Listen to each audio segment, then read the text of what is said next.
आबिद ज़ुबैरी साहब, आप क्या समझते हैं, क्योंकि आइन में तो प्रोविज़न है ना हुकूमत एक्सटेंड करने की, कौमी असम्बली की मुद्दत भी एक्सटेंड करने की, आपके नज़दीक कोई पॉसिबिलिटी लगती है कि एक्सटेंशन हो जाए? IMF $3 अरब दे रहा है तो कुछ तो कंटिन्यूटी मांगी होगी उन्होंने।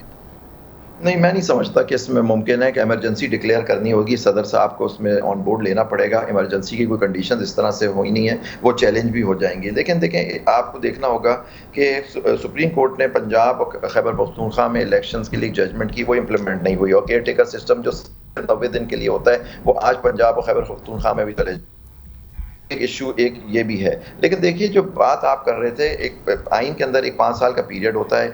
अगर आइन के उस पीरियड के उस मुद्दत में जो आखिरी दिन अगर डिसॉल्व हो जाती है नेशनल असेंबली, ऑटोमेटिकली डिसॉल्व हो जाएगी। जी तो जी। फिर उसके बाद 60 दिन के अंदर इलेक्शन होने होते हैं, यानी अक्टूबर में फिर आपको इलेक्शन कराने पड़ेंगे।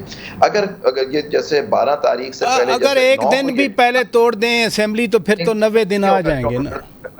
48 घंटे का पीरियड होता है। 48 आवर्स, 48 आवर्स कहते हैं। अगर प्रेसिडेंट उसी वक्त एक्सेप्ट कर लें, या 48 आवर्स अगर नहीं करते 48 घंटे में, तो ऑटोमेटिक हो जाता है। लेकिन ये सब चीज़ें देखनी होंगी, तो फिर उसमें फिर आपको 90 दिन मिलते हैं। तो ये सारी, जब भी आप कह रहे थे, खुर्रम दस्तगीर साहब जो फरमा रहे थे, अगर ये असेंबली डिसॉल्व होती है by on the advice of the prime minister, तो फिर ये नवंबर में इलेक्शन आपका जाएगा। लेकिन ये सब चीज़ें उस पर डिपेंड करती हैं कि क्या, देखिए इलेक्शन, अब इलेक्शन जो थोड़ी सी जमहूरियत तो छोड़ दी जाए इस मुल्क में, कि जी लोगों को ऑप्शन दिया जाए कि IMF कुछ भी कहता रहे, वो कोई गवर्नर जनरल तो नहीं है पाकिस्तान का जी, तो या वो कोई वाइस रॉय तो नहीं है पाकिस्तान का कि जी अब उसमें हमारा अपना आइन है, कानून है। इसके तहत जो हमारा अवाम का ये मैंडेट होता है कि जो किस हुकूमत को वो चुनते हैं, जो भी इलेक्शन आए, सारी पार्टीज आए, फेयर इलेक्शन हो, फेयर एंड असल तो स्पिरिट यही है डेमोक्रेसी की भी और इलेक्शन प्रोसेस की भी, कि fair, free and transparent election हो।